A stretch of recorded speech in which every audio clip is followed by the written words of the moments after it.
మోసాలు అప్పుల బాధలు మిమ్మల్ని వెంటాడుతున్నాయా? 6 JVR వారి జాతి రత్నాలని ధరించండి. నమస్తే, వెల్కమ్ టు మనం టీవీ. నేను వలి. ఆంధ్రప్రదేశ్లో పోలింగ్ రోజున ఎలాంటి హింసాత్మక ఘటనలు చోటు చేసుకున్నాయో మనకు తెలుసు. రాష్ట్ర వ్యాప్తంగా కూడా ముఖ్యంగా పల్నాడులో కావచ్చు, ఇటు రాయలసీమలో కావచ్చు, ఎలాంటి హింసాత్మక ఘటనలు, ఉద్రిక్త పరిస్థితులు ఏర్పడ్డాయో మనం చూసాం. ఆ తర్వాత కేంద్ర ఎన్నికల సంఘం చాలా సీరియస్ అయింది. ఇప్పుడు ప్రజెంట్ ఒక సిట్ను కూడా ఏర్పాటు చేసి చాలా సీరియస్గా విచారణ జరుగుతున్న పరిస్థితి. ఆ హింసాత్మక ఘటనల మీద విచారణ చేసి వెంటనే నివేదిక సమర్పించండి అని చెప్పి ఆ సిట్ బృందానికి కూడా ఆదేశాలు ఇచ్చిన పరిస్థితి మనకు కనిపిస్తోంది. సో మరొక వైపు కడపలో కూడా పోలింగ్ రోజున హింసాత్మక ఘటనలు జరిగాయి. కడపలో గౌస్ నగర్లో ముఖ్యంగా రాళ్లదాడి చేసుకున్నారు. రెండు పార్టీలకు సంబంధించిన కార్యకర్తలు రాళ్లదాడి చేసుకున్నటువంటి పరిస్థితి చూస్తున్నాం. కొంతమందికి గాయాలు కూడా అయిన పరిస్థితి కనిపిస్తుంది. అంటే అక్కడ ఆ హింసాత్మక ఘటనలు, ఆ రాళ్లదాడి సందర్భంగా జరిగినటువంటి విషయాల్ని ప్రస్తావిస్తూ కడప ఎస్పీగా ఉన్నటువంటి సిద్ధార్థ్ కౌశల్ గారు చాలా క్లియర్ కట్గా కొన్ని డైరెక్షన్స్ ఇచ్చారు. ఎవరైతే ఆ సందర్భంగా పోలీసు అధికారులు ఉన్నారో, పోలీసులు ఒక సిఐ, 5 ఎస్ఐలు నిర్లక్ష్యం వల్లే అక్కడ హింసాత్మక పరిస్థితి ఏర్పడింది, రాళ్లదాడికి కారణమైందని చెప్పి ఆయన కూడా భావించి శాఖాపరమైనటువంటి విచారణకు ఆదేశించిన పరిస్థితి కనిపిస్తుంది.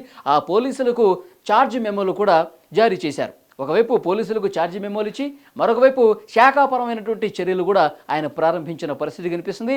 ఎవరైతే దాడులు చేశారో, ముఖ్యంగా అక్కడ మంత్రి అంజాద్ బాషా డైరెక్షన్లోనే, ఆయన ఆదేశాలతోనే ఆ పార్టీకి సంబంధించిన కార్యకర్తలు ఇట్లా హింసకు కారణమయ్యారు. ఈ విధంగా హింస రాజేయటానికి అంజాద్ బాషా అనే కారణం అని చెప్పి పోలీసులు భావిస్తున్నారు. ముఖ్యంగా ఎస్పీ సిద్ధార్థ్ కౌశల్కు ఆ సమాచారం వచ్చిన వెంటనే పోలీసులు ఎవరైతే నిర్లక్ష్యం చేశారో వాళ్ళకు కూడా విచారణకు ఆదేశిస్తూ, మరోవైపు ఎవరైతే రాళ్ల దాడి చేశారో, రాళ్లు విసురుకున్నారో, హింస వైపు పరిస్థితులు మారే విధంగా అక్కడ పనిచేశారో వాళ్ళందరికి సంబంధించి కూడా పూర్తిగా చర్యలు తీసుకునే పరిస్థితి కనిపిస్తోంది. చాలా సీరియస్గా సిద్ధార్థ్ కౌశల్ గారు అక్కడ పని మొదలు పెట్టినట్టుగా తెలుస్తుంది.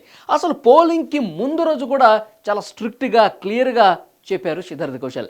ఎవరైనా సరే పిచ్చి పిచ్చి వేషాలు వేస్తే, ఎవరైనా సరే అక్కడ హింసకు కారణమైతే, అల్లర్లకు కారణమైతే, ఎవరైతే ఉద్రిక్తతలకు కారణమవుతారో వాళ్ళని ఉరికిచ్చి కొడతాను, ఊరు నుంచి బయటికి తరిమేస్తామని చెప్పి చాలా సీరియస్గా చెప్పారు. అసలు ఆ రోజు ఆయన ఏమన్నారో ఒకసారి మీకు మళ్ళీ వినిపించే ప్రయత్నం చేస్తాం, చూడండి. దీన్ని మాత్రం ఎవరైనా కూడా అందులో అంత గట్టిగా చర్య ఉంటుంది అంటే అంత గట్టిగా ఉంటుంది.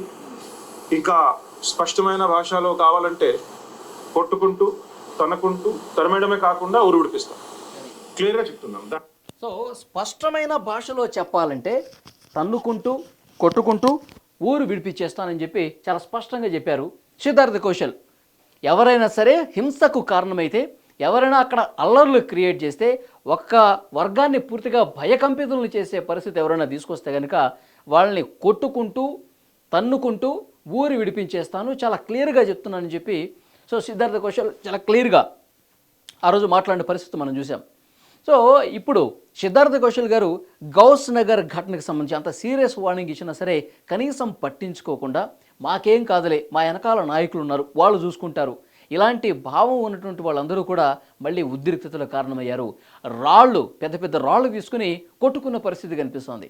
దీనికి కారణం ఎవరో కూడా సమాచారం ఉంది. ఆ రోజు ఆ రాళ్ళు ఎవరు విసిరారు, ఎంతమంది విసిరారు, ఎటువైపు నుంచి విసిరారు, వాళ్ళు అసలు ఏ ప్రాంతానికి చెందిన వాళ్ళు, గౌస్ నగర్ వాళ్ళైనా, కడప ప్రాంతానికి చెందిన వాళ్ళైనా, బయట వాళ్ళు ఎవరైనా ఇక్కడికి వచ్చి దాడులు చేశారా, రక్తపాతం సృష్టించడానికి ఏదైనా ప్లాన్ చేశారా, వీటన్నింటికి సంబంధించిన సమాచారం సేకరిస్తున్నారు. వాళ్ళందరినీ పేరున వాళ్ళ పేర్లు రాసుకుని వాళ్ళ భరతం పట్టడానికి, వాళ్ళని ఊరు విడిపించడానికి, వాళ్ళని కొట్టుకుంటూ బయటకు పంపించడానికి ఆయన రెడీ అయిపోయినట్టుగా తెలుస్తుంది. ఆయన ఇంతకుముందు ఏదైతే చెప్పారో దానికి కట్టుబడి ఉన్నారు. ఎవరు హింసకు పాల్పడ్డా, ఎవరు ప్రజల్ని భయకంపితుల్ని చేసే పరిస్థితి ఉన్నా సరే వాళ్ళని ఉపేక్షించే పరిస్థితి లేదు. వాళ్ళు పోలీసులైనా సరే, రాజకీయ నాయకులైనా సరే, రౌడీ మూకలైనా సరే, ఎవరిని కూడా నేను విడిచిపెట్టను. వాళ్ళందరినీ బొక్కలో వేస్తాను, భయం అంటే ఏంటో తెలిసేలా చేస్తానని చెప్పి ఆయన చాలా స్పష్టంగా ఇప్పుడు ఆ పనికి పూనుకున్నట్టుగా తెలుస్తుంది. మొత్తం పోలింగ్ రోజు ఎక్కడెక్కడ ఏం జరిగిందని కూడా నోట్ చేసుకున్నారు. మొత్తం 100 నుంచి 150 మంది వరకు ఈ రాళ్ల ఘటనలో పాల్గొన్నట్టుగా తెలుస్తుంది. వాళ్ళ పేర్లతో సహా, వాళ్ళ ఊరేంటి, వారి పేరేంటి, వాళ్ళు ఎక్కడి నుంచి వచ్చారు, ఏ కాలనీ నుంచి వచ్చారు, ఏ సమయానికి వచ్చారు, ఎవరి మీద దాడి చేద్దామని చెప్పారు, ఈ దాడి జరగడానికి ముందు ఏ నాయకుడిని వారు కలిశారు. సో ఈ డీటెయిల్స్ మొత్తం ఆయన సేకరిస్తున్నట్టుగా తెలుస్తోంది. అక్కడ అందుబాటులో ఉన్నటువంటి సీసీ ఫుటేజ్ కెమెరాలను కూడా ఆయన పరిశీలిస్తున్నారు.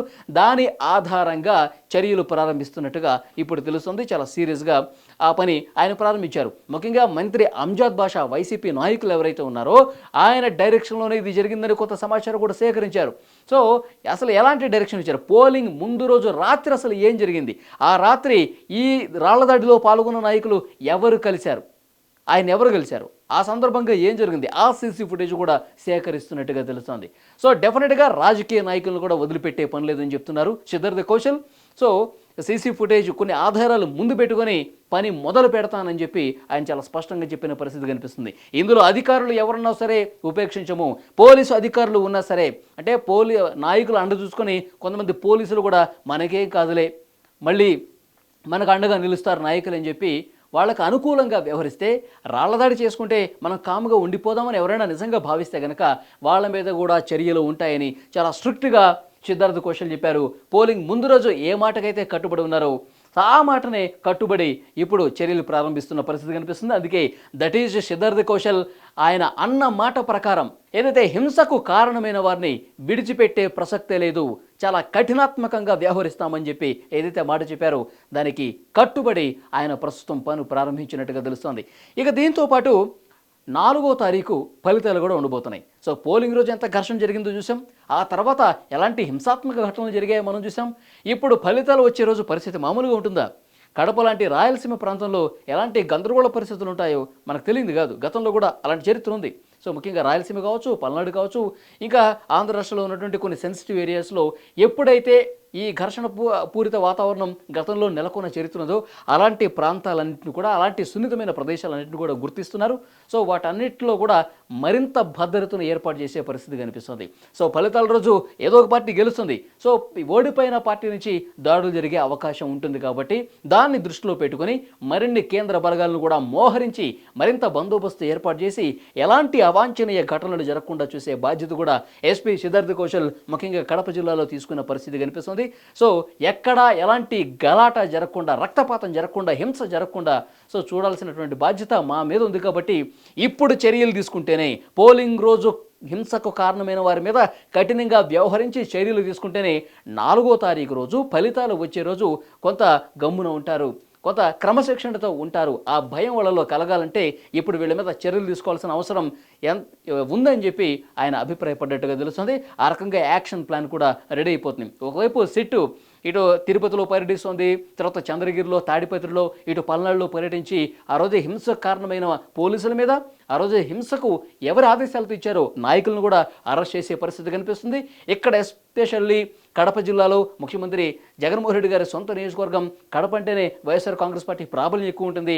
వైఎస్ఆర్ కాంగ్రెస్ పార్టీ నాయకుల ఆదేశాలతో ఇక్కడ కొంత రక్తపాతం సృష్టించే అవకాశం ఉందని ఇటు ప్రతిపక్ష నాయకులు ఆరోపణలు, విమర్శలు చేస్తున్న ప్రస్తుత పరిస్థితుల్లో 4వ తారీఖు ఎలాంటి ఇబ్బంది కలగకుండా, ముఖ్యంగా సామాన్య ప్రజలకు ఎలాంటి ఇబ్బంది లేకుండా చూడాల్సినటువంటి అవసరం ఉంది. కాబట్టి చాలా స్ట్రిక్ట్గా అక్కడ మేము చర్యలు తీసుకుంటున్నామని సిద్ధార్థ కౌశల్ చెప్తున్నారు.